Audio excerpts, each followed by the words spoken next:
This is Tabula Rasa reviewing another comic. We are grading off of these categories. If I like it, it gets a star. If I really like it, it gets a star plus. It's going to be out of 10, 5 being I will recommend it to other people, and anything above 5 means I really like it, and anything below 5, well, you get the idea.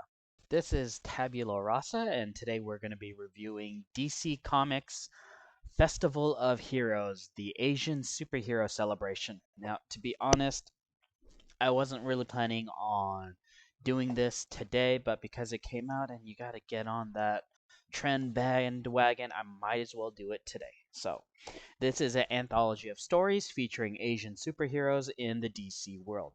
Now, listing off the titles can be long, but you can see them here, and here are the credits for them. Now, usually I would break them down individually with my scores via the system that I have, hopefully that you guys are a fan of. But in this case, that would make this episode like an hour long, and you don't have time for that. So instead, I'm just going to give my score out of 10, technically, and give a little blurb about it and move on. Starting with Sounds. This is a story with Cassandra Cain. We get a brief overview of her history as Batgirl. She's my personal favorite as a Batgirl because she has a more badass history. And Batgirl goes off to save a hostage. Classic Batman style story. What I enjoyed in this were the action scenes. They have a way to focus on what was important, though from a character's movement perspective, let's just say it was typical of what you would see in American comics. So I can't really count against it, even though I'm not a big fan of it. But hey, that's just nitpicking. So there are a variety of panels, not too much dialogue, nothing overstays its welcome. The expressions are great, so I gave this a 9 out of 10 stars. It's not surprising that this was the first one that you get to see. The second one, Dress Code. This is a Green Lantern story, a short story of 3 pages. Green Lantern fighting bad guy. Words trigger a flashback and then beat up the bad guy. So it's very simplistic in art style and background. Not a big fan of the color use or the paneling. This got a 3 out of 10 stars for me.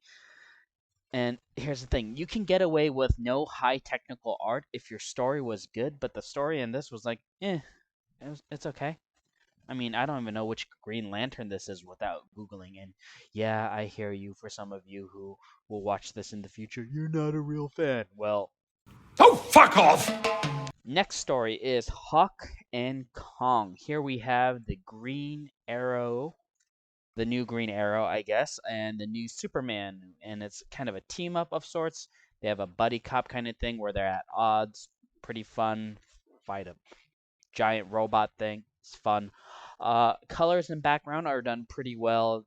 The characters weren't too cringy. The overall pacing was good, and even though everybody getting along at the end was a bit too sitcom happy ending for me, it was fine. So this ended up through my scoring system got 8 stars. Now, special delivery. Here we have a Damian Wayne story. Very typical of a DC comic book story, as in like for the younger kids. Also a short one, like 3 pages. So this story was simple, nothing to write home about. We have Damian being Damian. Creative paneling for sure, colors good and all that stuff. But the story of the poison pizza plot by the League of Assassins, but by virtue of it, it did get 7 stars. Masks. So this story, I think it's about Leanne Harper. I don't really know unless I Google it, and this doesn't really make me want to Google it. But it was a good story. I guess she's known as Shoes as a nickname. It is a simple story, but there's is that problem with the action scenes where it just doesn't make too much sense, especially if you're into athletics, no martial arts, that sort of thing. But then again, it's really not atypical of American comics, so I can't really count against it. But most of the time, it looks cool, so I was okay. But makes no sense. And, a story of a teen trying to find herself in this setting works, and it got 9 stars. What's in the box? So, Seven Deadly Sins reference from the Brad Pitt movie. Yes, okay, I am here for that. Artwork is stylized to the max. Simple story, simple panels, which in this case is not a deterrent because, or detriment, I should say, because it fits well with it. Like, if it's simple panels and it fits well, then, you don't need complex panels every time. So, it expresses it just right. And though I don't really know who the characters is, I think one of them is Cassandra Cain because she doesn't talk, and that's kind of like what Cassandra Cain's thing is. But 3 pages, and with this kind of ending, yes, love it. Though the theme is really ambiguous, it makes it kind of hard to judge, but it does get a star. So you know I can't give it any more because you can read whatever you want into it. It's like an artistic piece. 9 stars. Family dinner. This one is Thunder and Grace Choi having a family dinner with Thunder's dad and sister, Black Lightning and Lightning, when interrupted by the Flinder siblings, Mammoth and Shimmer. Very DC-esque story, including the actions, which you're probably tired of hearing me nitpick, but to me it just doesn't make sense. But, it is what it is. It does hit the beats of a regular DC story, so there's nothing exceptional in that in stories and themes, sitcom ending. That's fine. It's great. You know, not entirely for me at times, but it works. So, 7 out of 10 stars. Kawaii Calamity. Okay, so this one is about Emiko. I guess she's a new red arrow, something. Hyper stylized for sure, though the dialogue sounds like what a non-Japanese speaking person that did some research thinks Japanese sound like for kawaii culture. So not bad. Not personally a fan, but okay, but who cares about my opinions? Not much of a story though, so or themes. Gave it 5 stars. Festivals of Heroes. Katana, along with Cyborg and Blue Beetle, meet with a superpowered white supremacist at a cultural market fair event thing. Very typical DC story structure. Same thing with the action scenes. They did add a bit of humor, which was very nice. Simple, very Saturday morning cartoony, right? 7 out of 10 stars. Like basically, if you saw that in like the Justice League cartoons by Bruce Timm, and they did that for this, fit right in. So did like it. Perceptible. This one had the new Atom, uh, Ryan Choi, who saves a member of a local Asian community, and this one felt a bit preachy than most. At the end it says, there's this thing about Asian people being hardworking. They think a lot about family. We come together as a community. And the thing is, and Bruce Wayne's like, I'm a billionaire. The question is, what can I do to help? And it sounds preachy. And here's the thing: nobody likes being preached to or preached at. So, especially if the thing is that they're preaching to you about doesn't actually give people a solution, right? Be an ally is not really a solution. It's too vague. What does it mean to be an ally? So I only gave it 5 stars. It had great color usage, great um, paneling. You know, played with it, good, but rest of it, no. Sorry. And finally, the last one is the Monkey Prince Hates Superheroes. This one was kind of looking forward to because it was done by Gene Luen Chang. I think it was the same guy who did the Avatar, the Last Airbender graphic novels, though I like that one better. So we have a Sun Wukong, or the Monkey Prince, a Chinese myth-inspired hero with the elements of that myth in the story as well, including a Shifu who disciplines him through Buddhist chants that makes his headpiece shrink, so it causes him pain. So hey, good start. And even though I like uh, Avatar: The Last Airbender graphic novels better because the action scenes just flow so much better in that than in this. This one's just that typical, you know, American DC comic style action, action, action, and none of the action really connects together. But hey, you know, can't really complain because that's nitpicky on my end. So the color and designs were done pretty well. A variety of paneling, the story and theme didn't really hook me, but that's just again personal nitpicking. So this got a 7 out of 10 stars.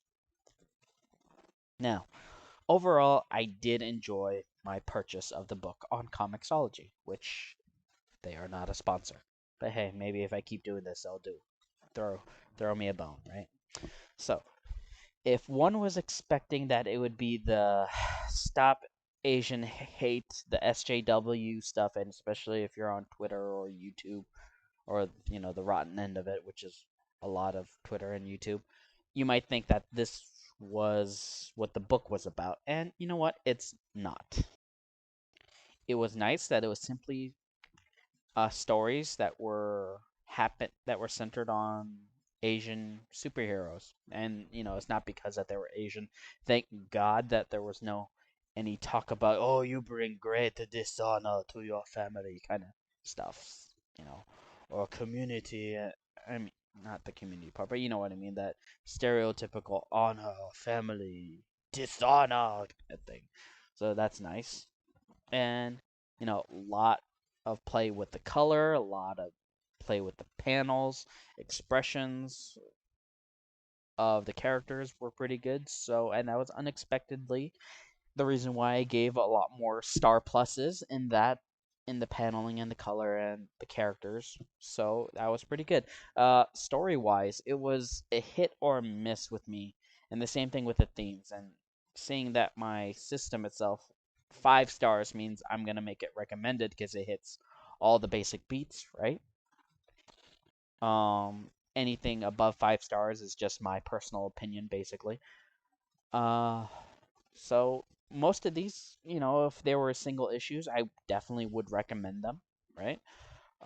As long as the price was fair. That being said, what else, Tad? Oh, the length of pages do hurt the stories and themes a lot more than they don't. I mean, there's that one that was like 3 pages, the one on the bridge. Loved it, right? But that was just like the only 3 page story that I liked, right? The rest of it, I was like, I could do without it, you know. Uh, but that being said, it wouldn't be an American comic without alternate covers and different, um, character pictures, nice picture art portrayals and stuff. So hey, that's always a plus and always works in favor of American comics. But that being said, the last story, the Monkey Prince. Hopefully, he'll remain an active part of the DC universe in the coming future. I mean, I know they say that, but let's face it, how many times do new characters, especially in the recent day and age within American comics, stick around, right? Unless they keep putting them in and then people learn to love them. But, in this case, are they going to? I mean, I don't think that you can get those same Asian writers to write for something as culturally tied down to the story of the Monkey Prince. Although you could get away with it here in the U.S. by making shit up, but hopefully, Monkey Prince, you'll stay around. Overall, this anthology as a whole, I give it 7 out of 10. It was pretty good. Can't deny that as a book. So do recommend it if you do like this sort of thing and you want to see more Asian people or just see what the Asian people are like in DC Universe without it becoming some sort of stereotypical Chinese kung fu, Japanese karate, ninja, and all that kind of stuff. I think this is a good start. So, again, thank you. This has been Tabula Rasa. Hope you enjoyed the content. If you did, hit that like, subscribe, do the YouTube thing. Hope you enjoyed your day or night when you're listening to me. Ciao.